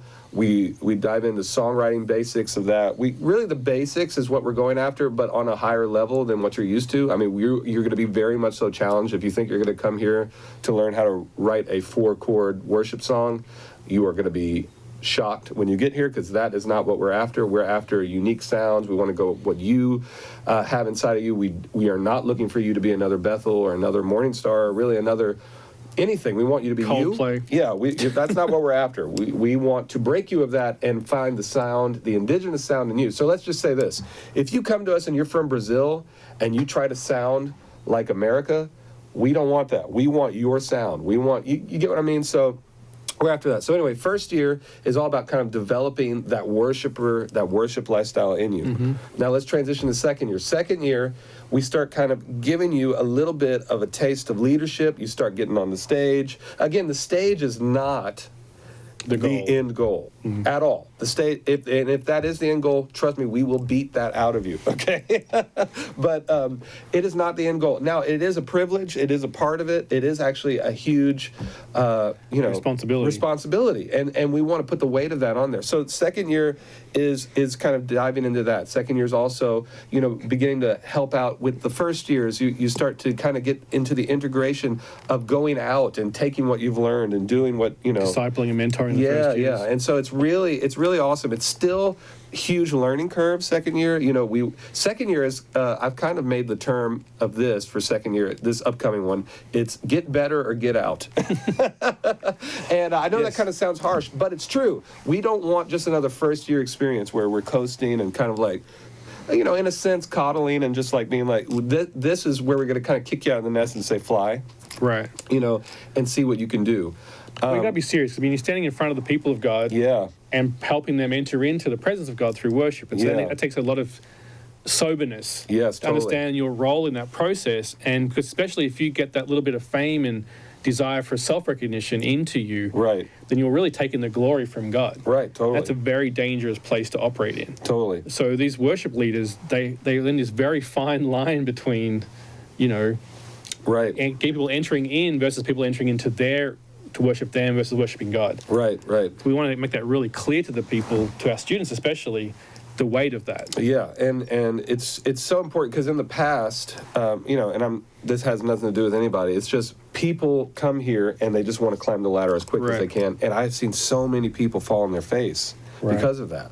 But it's like it's interesting because honestly, the ones that usually get, I don't want to use the word promoted, but usually get highlighted are those that have that natural overflow. They're the ones that end up running the race, long. They don't fall off. Because the stage was never their goal. Right. And that's really what we're after. So second year, it's a whole nother experience. It's a whole nother level. It's a whole nother, challenge. It's really being kicked out of the nest. You still got a safety net underneath you in a sense, but we cover things like I said in both first and second. Really, in second year, we really go hard after this one. Is advanced theory. You're required to write songs. You're critiqued on your songs. You have to learn how to start teaching. That's a huge way to actually learn. What we've experienced is people learn more when they are forced to teach. Right. Isn't that crazy? So it's like the medical world. Do one. Watch one, do one, teach one. Yeah. They move you from learning quickly into teaching, because that's when you really do grasp a concept by teaching to other people. Right. So it's really cool, and it's been such a joy to see. And now we've added a third year to this. Now, third year is, to me, the most vital year of growth in a worship school student, really in any of our programs, in their growth. So third year, it is treated as a job. You have to sign a contract, and trust me, with me, I seem like a really like easygoing guy, but I'm also not. Like, I'm a stickler with time, I'm a stickler with tasks, and I'm a stickler with like time management and performance and all this kind of stuff. So pretty much, if you are not delivering in your role as a third year with the job requirements that you are being tasked with, you will be, in a sense, let go. You will. Yeah. So I in that one, there is no safety net. It is just like, if you are supposed to be there at 8, you're there at 8, you clock in. I don't want any texts that say, I'm just not feeling it today. Well, guess what? Yeah, that's kind of across the board for most of our students. Right. You can't accept that if you finish first year, you'll get into second year. Right. And there's no, if you finish second year, you'll get into third year. We are very selective with who we bring in each year, who we bring back to each year. Because when people graduate from our school, we want to say that this is someone that we really believe has got the character and the nature of God that can lead and can do well. Totally. We don't want to kind of just throw degrees at people. We don't ordain people when they graduate from our school. That's not automatic at all. We have students who have been ordained after they have left, and we've worked with them. Yep. But that's not an automatic situation here. Right. We want to see people actually walk in their calling, and part of that is the worship calling. Yeah. We want to make sure these people are lifelong worshipers. Right. Not just fame and then collapse, and then we've seen too many worship leaders in the last couple of years walk away from their faith. Oh man, it's crazy. It's getting crazy. Running rampant. Yeah. And honestly, it's because there wasn't a huge foundation there. Right. And they were pushed too far ahead because of their skill. Totally. And not because of their spirituality, their character. And that's one thing we're really trying to focus in first year. Yep. So talk to me about, right now in the landscape of worship across the country, there's a lot of people who have come from MorningStar School. Wow. Gosh. When we start the list listing them is all. huge. The list Josh is huge. Baldwin, Yeah, the Helses. I'll say this, and I say this to Elevation in Bethel, if you're watching, you know who you got to credit for most of your roster. I mean, Stephen Furtick, actually, and I don't mind saying this, Stephen Furtick actually made jokes years ago, and is like, man, thanks to MorningStar, we've got all the best musicians. Bethel, same thing. We actually have, Josh Baldwin started here. Yep. The Helsers. Yep. They actually met in class. Yeah, we're a big part of this. My goodness. Kim Walker-Smith. I know that's not with Bethel, but yeah, Kalani. Oh my goodness. John Mark McMillan. Yeah, John Mark McMillan. Sarah McMillan. Goodness gracious. I know there's more. Molly Williams. Quite a few people out Whalens. there. Yeah. I mean, just the list could go on. Amber Brooks. So why do you think that is? What do you think, what did we have that helped create these people? Like, what was different about the program? Well, I have a whole course on this when you come to worship school in the first year, but MorningStar in the 90s changed worship, the whole landscape. Honestly, what you see today, the Stephanie Gretzingers, the Jeremy Riddles, all this stuff that are filling stadiums and is globally really accepted, was so controversial in the 90s. Because, in the 90s and the 80s, it was Maranatha music. It was like, celebrate Jesus. Then here comes Don Potter, Susie, Wills, Kevin Prosh, warfare, Leonard and Jones. singing all this warfare stuff. Yeah, it's like 1970s rock and roll worship with all these, kind of ex-hippies. And, it changed the sound. It changed the way people wrote. It went from kind of singing to a very untouchable, lofty God to a God that enjoyed your emotions and what you brought, and he was a God of war. At the same time, he was a God of like grace and love. Yeah, the writing style, I think, was the biggest thing that MorningStar broke through.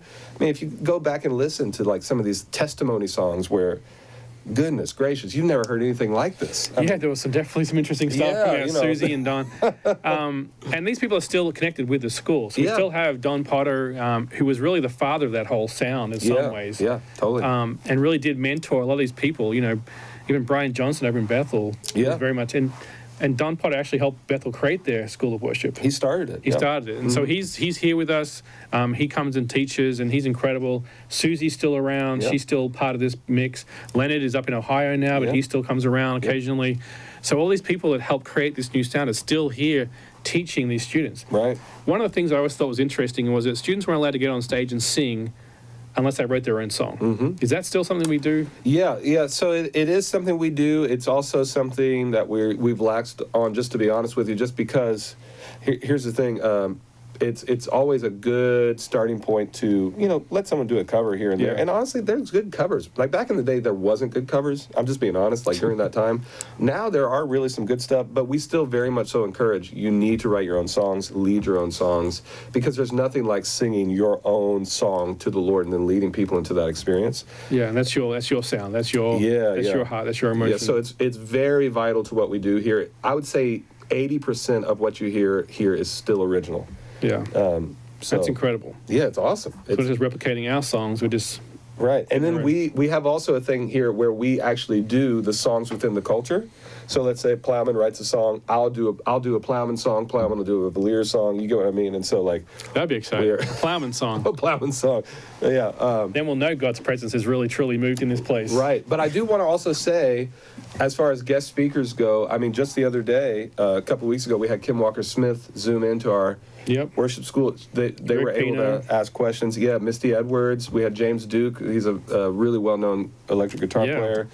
So people of really high influence that you would just be like, oh, man, would I love to talk to that person one day? Well, guess what? You come to MSU, you can. And we do have a philosophy of small class sizes. Yeah. We don't want to, have 200-300 people in a class with one speaker. We want to have 20-30 people that you can actually interact with our teachers. We want to, part of raising up leaders is discipleship. You have to be intimate. You have to be able to speak to leaders and talk to leaders. Yep. Listening to them talk in a lecture style is not going to cut it. And so we do keep our classes small intentionally. Yeah. So we can have that interaction. So it's very interesting. Let's see this, Daniel, if you're there, can you put the video of Michaela on? This is a testimony from one of our students. Let's just go to that if you can. Daniel. Drowning, but you pulled me out of the dark. Your grace, it found me. You healed this broken heart. The joy I forgot, you renewed in love. I'm Michaela O'Brien. I'm from Massachusetts, and this is my second year here at MorningStar University. I always loved singing. I'd always loved worship, but I never really thought that that's something I'd be doing. I wanted to be an author. I wanted to write novels, so I really thought that that's what I was going to do. When I graduated high school, I went to a university up in Massachusetts, and I did a year there. And I really thought that, a 4-year university, I was going for English creative writing. I thought that was my path. I thought that's what I was supposed to be doing. But while I was at that school, I kind of started, just missing home a lot. So I kind of just started retreating into myself, staying in the dorm, not really going out with friends, doing anything. So I kind of lost myself while I was there. And then MorningStar was brought onto my heart, and a lot of what he did in me my first year here was just knowing my identity and knowing who I am in him. And that was something that was really not lagging in my life, but I guess I just wasn't really focused on who I was as a daughter of the King. Being in this school with the teachings, with just everything that I've been learning, it's really brought on a foundation of who I am and kind of brought me back out of my shell. And I think because of that, because of the foundation of knowing who I am, that's when he brought in the peace. And it really has led to this path now of me going into leadership roles, becoming a second-year student, kind of helping with the first-year students. And that foundation of knowing who I am in Christ and that piece of who I am really helps me now in this leadership role to be able to help the new students, kind of to help them in their walk in realizing who they are in Christ. But you pulled me out of the dark. In the song, I say, I'd been drowning, but you pulled me out of the dark. And being here is when he pulled me out of the dark.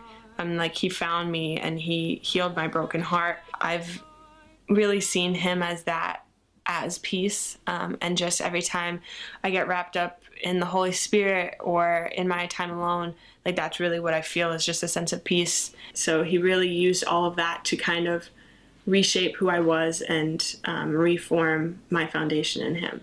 Sing to you a new song, because you reign, my Jehovah Shalom. All right. Well, that's Michaela, one of our second-year students this year. Yes. Quite an exceptional young lady. Oh, man, she has become, Michaela, if you're watching this, you have become such an amazing, strong worship leader. I was thinking about that during that video.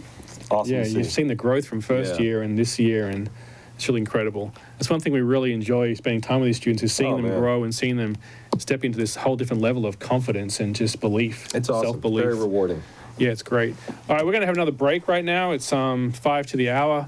I'm going to come back after this break and talk about our very unique outdoor leadership program called Steadfast. Yeah, on I've got a Special lot of Forces. questions. We got some questions. Dave wants to go on a trip. No, I do not. So anyway, we're going to have a quick break. We'll come back in about 6 minutes, talk about Special Forces program at MorningStar University. Thank you.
As a fan of professional wrestling, that reminded me of like a professional wrestling Get you all hyped up. Yeah, I'm like, yeah. That looks pretty exciting stuff, doesn't it? It does look exciting. Now listen, Plowman, in my opinion, is the perfect person to spearhead something like this. Okay, and I have never encountered an SF class, but I have always been curious. I've always wanted to, I've always asked the people like, what's it like, blah blah blah, and it's wild. And so I kind of want to start from the bottom up, and then you can kind of explain. But what is the vision behind this SF program, and kind of what made you start this, and Sure. all the implementation? Well, really, the vision or the initial impetus for all this program came from Rick Joyner. Rick was he had an airline business. It was like a private jet kind of business where he would fly people around the country, and in that time he would fly the Delta guys around. They wouldn't fly commercial, they wouldn't fly on military planes, so they'd be a bit more undercover, but he'd be flying these Delta guys around. And what God started to speak to him was he wanted to start seeing like a spiritual Delta force raised up that were a lot more robust, more trained, more effective, more able to go into different areas and really create change and affect change, but really kind of undercover. Yeah. Now, this program is not a military run around the forest, shoot each other with paintball guns kind of program. We're not trying to be weekend warriors. We're not trying to do that. But what this program really is training up young people to be strong, to be tough mentally, physically, and spiritually. The Bible talks a lot about the trials and tribulations of your faith in your life that will bring about endurance and perseverance and proved character and all that kind of stuff. Well, the best I can say is this program is the trials and testings. Yeah. We really are trying to put people through their paces and push them to their limits. Because when you get to your limits is when you start to really know where you draw your strength from. And what we're really looking at is trying to get people to understand that your strength comes from the Lord. And they can do a lot more than they think they can.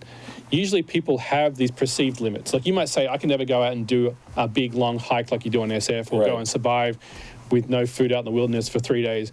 But when you, and that's a perceived limit. Sure. But when you go out and you do it, then you come back and your limits have now been expanded. You've grown, like I can do a lot more than I thought I could do. And so you suddenly become more aware of life isn't about looking at the problem, it's looking at the solution. And that's what we need in our leaders. We need people who can not just get caught up in the obstacles, but see the goal beyond the obstacles. Yeah. And, there's a lot to the SF program. It's challenging, it's difficult. We want to push people, in all areas of their lives. And again, we say that leadership is a difficult path to walk in, and we're going to prove that to you by putting you through your paces on the SF program. Now, again, you don't have to be an Ironman to do this. You don't have to be a super fit CrossFit champion to become part of this program. We will get you trained up and strong enough to do the program. You do grow throughout the year. You do get stronger throughout the year. We do have physical training involved in this process. The hikes will challenge you. The hikes will push you. You'll learn about yourself. You'll bond with your team really in depth, which is a really important part of it. You'll learn about small team operation, how to operate in small teams, how to be effective, how to maintain your focus on the goals despite your situation, despite the fact that you're hungry or tired or exhausted or, haven't slept for a while. People are annoying you. You learn to move past all that stuff and learn to really love each other.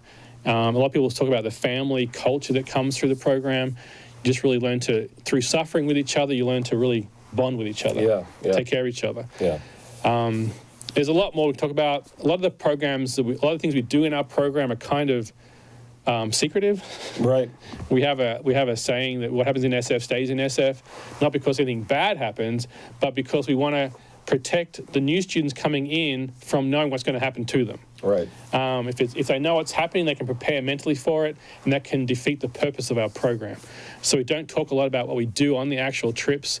We do show some clips about some of the stuff, but basically, the SF program is a once a month, we go out into the wilderness for 4 days, and we just go through some challenges in different environments, mountains, beach, snow, mountains, cold weather. We've been out in minus 27 degrees. Wow. Freezing cold temperatures. But we're well trained. You're not just thrown out there to survive. We actually train you. We teach you how to survive. We teach you how to cope with that kind of temperatures in all different environments we go into. There's medical training with this.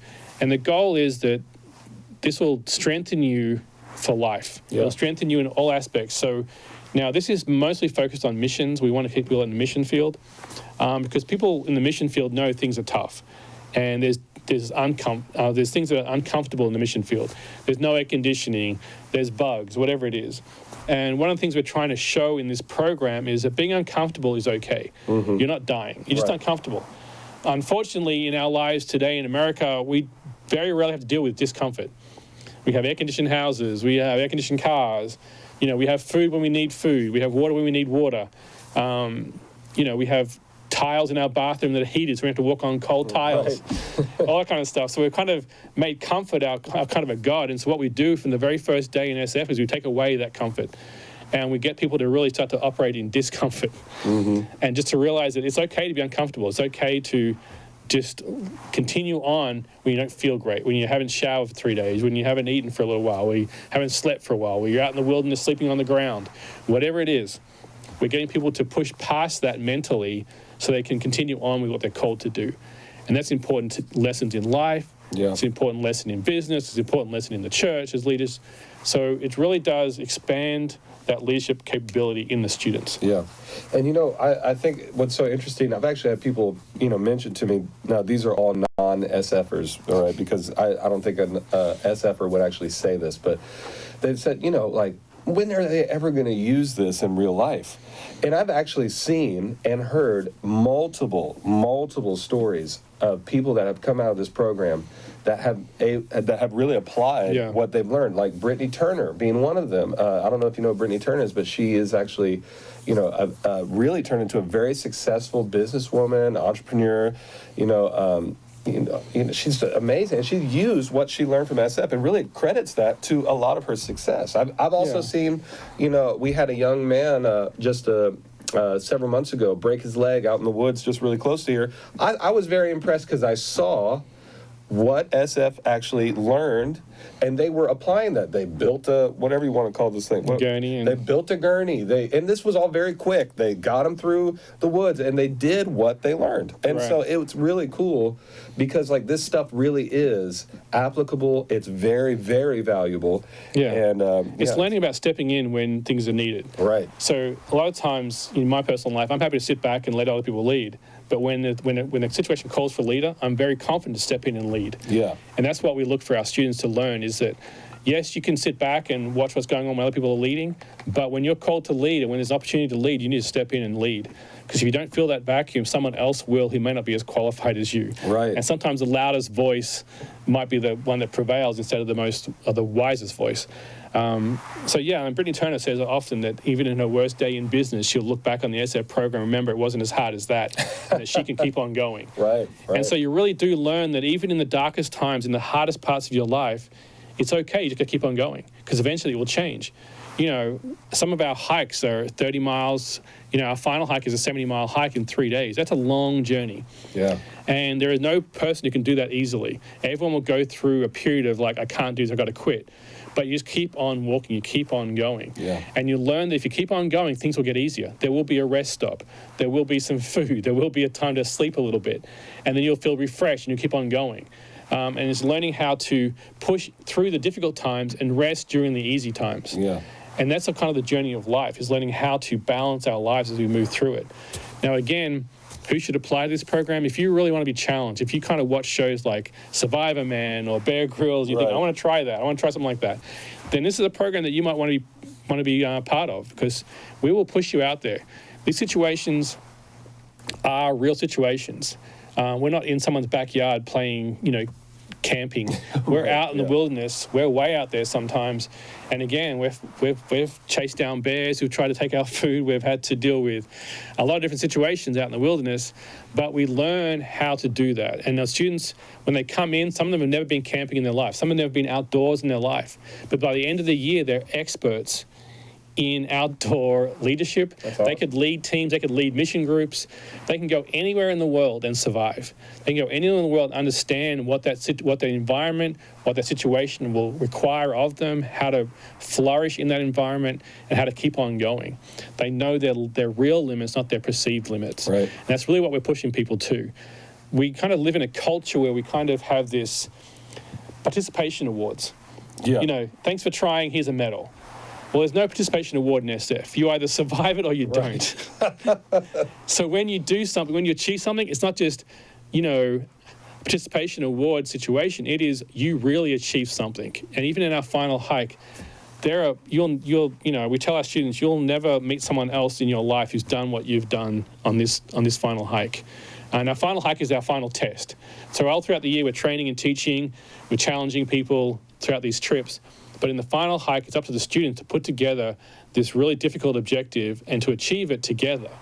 That's their final test, as you might want to call it. But you'll never meet someone who's done that.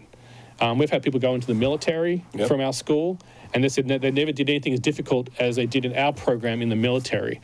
Now, these guys weren't in the SF program in the military. They weren't in the berets. They were just regular Army. But, you know, we are really serious about challenging people in real challenging situations. It's not about just, oh, good try, here's an award. Right. It's when you achieve great things, you do grow in your self-confidence. You grow in your sense of, I can accomplish more, I can do more.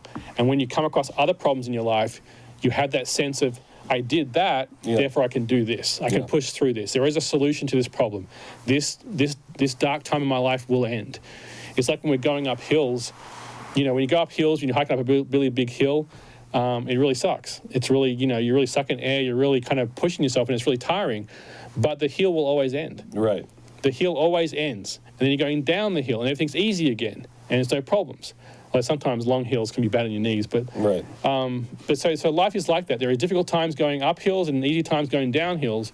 We have to learn that we can't quit going up hills. We can't quit when the time is difficult. And, you know, suicide is one of those situations where it's rampant in today's culture because people don't know how to push through a dark time. They quit. And that's what suicide is, it's quitting. And so we have to, you know, we want our students to really be able to push through. No situation is permanent. Things always change. Difficult times become easier times.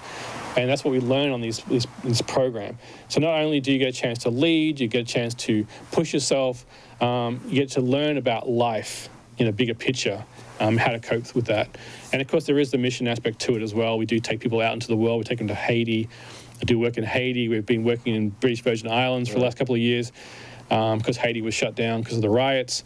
We've been all around the place. We go to Israel regularly and travel around Israel because we want people to get out there and to experience the world. Yeah. There's no better teacher than travel and experiencing other cultures, experiencing other areas in the world, seeing how other people live. You know, going to Haiti is one of the poorest. It is the poorest country in the Northern Hemisphere. And going there, you learn just how much you really do have and how challenging it is to work in those environments. And so we really want to challenge our students. How do you really affect change? How do you really go into an area and affect a real change that's going to be not just cultural, but also, you know, businesses, education, Christian churches, whatever it is going to be? How do you really impact that area for good so you can raise people out of their situations, out of poverty, poverty being poverty of the spirit, poverty of finances, poverty of jobs, whatever it looks like. How do we impact those areas? And most of our students are not always focusing on just the Christian aspect of that, just building churches in these areas, but also how do we build jobs? How do we, you know, educate the students? How do we educate because education is one of the keys to get out of poverty. It's the main key to get out of poverty in these other countries. Yeah. So how do we start schools? How do we, you know, get people with jobs and finances and, you know, grow the economy a little bit in these areas? There's a whole range of things we talk about, and we try and push our students to try and understand. But it's a very challenging program, but most people can handle it. If you're of average fitness, this is for you. If you're, you know, super fit, that's great. Love to have you here as well. But don't feel like if you're not strong enough or you're not fit enough, that's just your mind, you know, creating limits for yourself. You can push through that stuff and you can achieve things. Right. And we'll get you in that place. Yeah, I mean, I've seen people just honestly, just of all shapes and sizes. Really do it and then come out, and this is just very practically speaking, I've seen people that were not necessarily in shape come out in shape. We had a guy that came in at 270 or 280 and left at 180. Right. And I've seen people that were just like, you know, like, oh, I'm just the most non-outdoorsy. Like, I've seen some musicians, like, this is a great example. I've seen some musicians actually say, hey, you know what? For my second year, I'm going to try this thing out. And, like, you would be like, no, like, this is going to be, we'll never see you again, you know. But then they actually come out, and they are way stronger. You know, they've got a real love for the outdoors, a real love for missions. Yeah. But it was a process, you know, and it was because they pushed themselves. And so, you know, if you're out there, just like what Plowman's saying, and you're like, this is not for me, I would, you know, if you feel that tug, I'd definitely consider it. Yeah, and most people who do the program really didn't think it was for them either, and they come along and end up doing it, and it really changes their lives. You know, one of the things that's really important, too, in the program is we get to go out into the wilderness for 4 days, away from all our phones and all our technology, and just kind of dwell in nature. And that's a really important thing we seem to have lost in our culture, just the ability to dwell. And we spend time in quietness out there. We do have quiet times where everyone just spreads out in the forest and just sits quietly in the silence of the forest, which, again, you don't often get a chance to do in today's world. And you kind of learn a new level of peace, a new level of rest in that place. So that's a big all part of the program. And again, we do a lot of our teaching in the core classes at MorningStar, and then we take them out into the field through the SF program. So these are two of our main programs. We're going to show a quick little video here now of some testimonies from a class 2 years ago, just after they finished their final hike. So you can show that for us, Daniel. At some point. We're just going to stare at you until... We're going to act like we're frozen. Let's go, SF!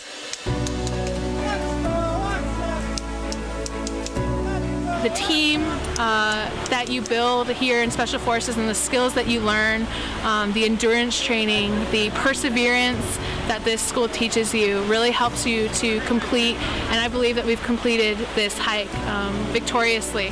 When you're doing all this physical activity, it's not just the physical like people think it is. It's definitely all in the head, because you have to keep making that decision to keep pushing, because you can do it. You can do a lot more with a really good team than individually. I'm really self-independent, and God has really taught me that if you surround yourself with a really good team, you can definitely go a lot further. Overall, SF has taught me a tremendous about myself, about respecting others, and just having a true family unit. For me, SF has just taught me how to really love nature and listen to the Lord's voice a lot more clearly, and just kind of be attentive to it a lot more. I personally have never heard the Lord speak to me, and that was the first time I heard the Lord's voice on an SF hike.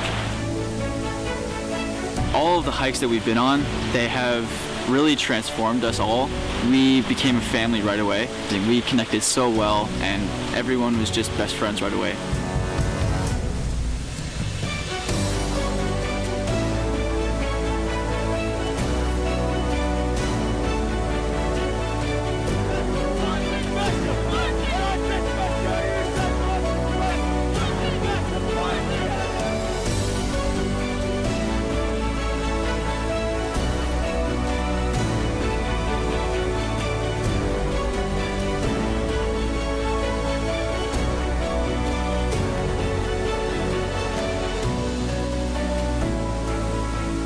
All things come to an end, and it really is the truth. At some point, your clothes will dry out. At some point, you will make it to the end of the hike. What makes SF is family.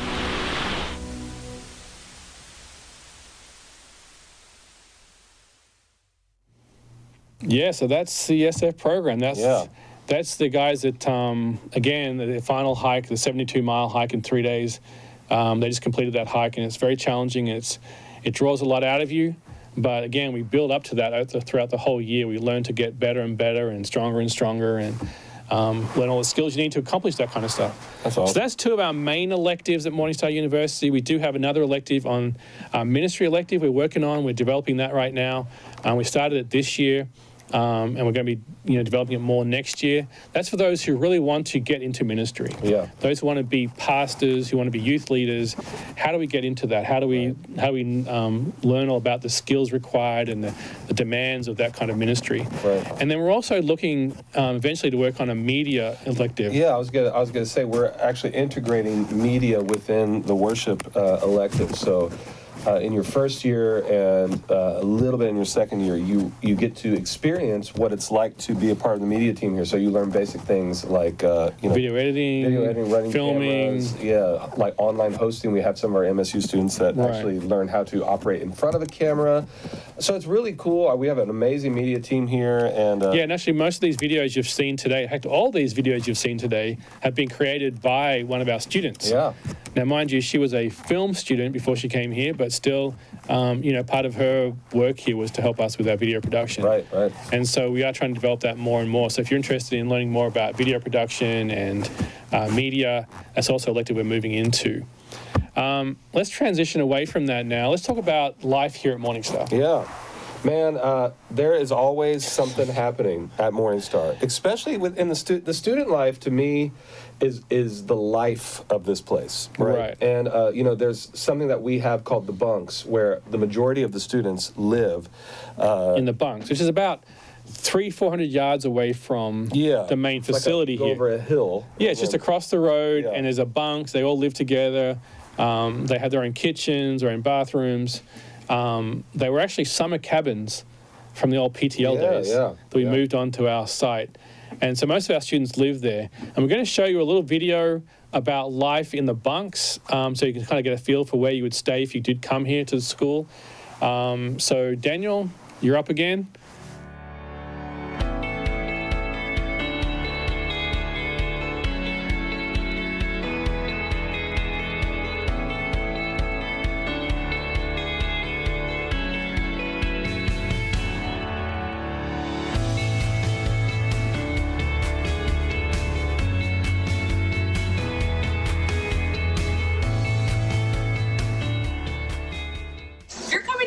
And you're wondering what the living spaces look like, I'm going to show you right now. So we're going to enter in here. So if you come in here, you'll see we have a full kitchen. You got fridge, stove, a really nice spacious living room. As you can see, you can put whatever you want in it. They come empty, so you can decorate it however you want. It's super spacious. It's a 4-person bunk, so you'd most likely have 3 other roommates with you, but it's super fun and super spacious.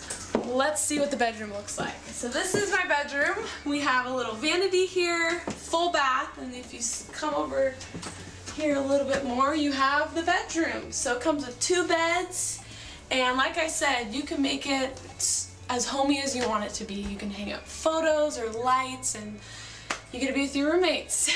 So this is really fun. I love bunk life. I love getting to know my roommates. They come from all over. MSU just attracts people from all over the world, and you have friends for a lifetime.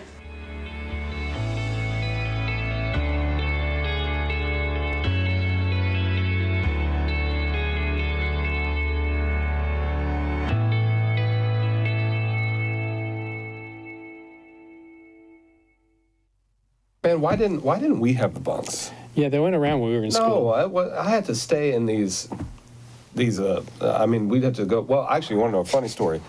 First, I was the first person to ever live in this building. You were indeed. In this massive 500 square feet, right? 500,000 square feet building by myself. It was terrifying. Yeah. But then I went and got some apartments somewhere in Charlotte, and let's just say it was sketchy and Yeah, the bunks have definitely been a blessing for us to have them here. Yeah. And when the bunks fill up, we do have our hotel as well. We have a 500-room hotel here that we are part of the big facility that we have our school in. And so students who can't fit in the bunks, we put them in the hotel as well. So we do have hotel rooms here for students. You can also live off-site, of course. Right. But just having that versatility, just walking to class every day is really helpful. Right. It's a short little walk. People tend to be late still. I don't know how that works out. Oh, don't get me started on And that. some students tend to drive. Yeah. It's always interesting. Yeah. But yeah, so it's just a short walk around. We have a nice lake here as well. You might have seen that in the video. You can walk around. So it's a great little facility. And again, if you have any questions about the school, if you have any, want to learn more about us, go to our website, morningstaruniversity.com, And there's plenty of stuff there as well about the cost of the bunks, the cost of tuition, just a lot of other information on there. And also, there it is right there. You'll see our website. You'll also see some more information about our classes. We're putting a catalog up there shortly as well. It'll go through all our curriculum and show what we're teaching. But again, if you have any other questions, you'll go to MSU office at mstarm.org. I think Daniel's now showing our application process. If you're a domestic person living in America and you're an American citizen, you can apply domestically.